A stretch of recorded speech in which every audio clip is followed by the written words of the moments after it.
Assalamu alaikum менің көрермендерім. Міне, мысалға жолда келе жатып, мынау реле регуляторларыңыз күйіп кетсе, зарядка бермей қалып,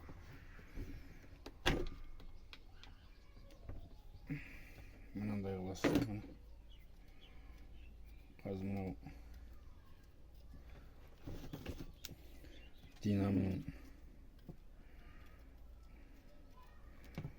возбуждениядан шығатын екі сымы болады ғой. Сол бір сымын шешіп аласыздар да, мына ұқсатып массаға қатырып қоясыздар. Біреуін шешіп алып массаға қатырсаңыздар.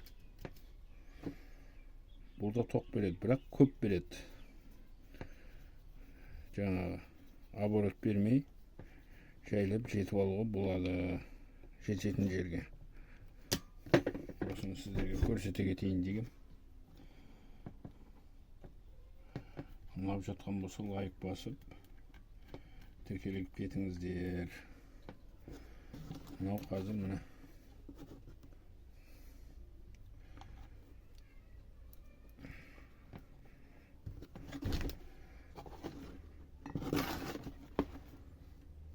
Қазір сіздерге көрініп тұрған шығар.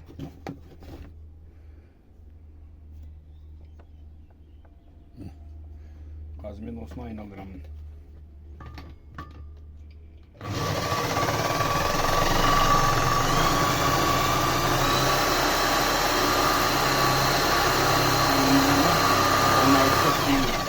Жетіп етіп тұр. Үй жағда жаңағы жолда қалған жағдайда релені алып тастап, жетем деген жерге жетіп алуға болады.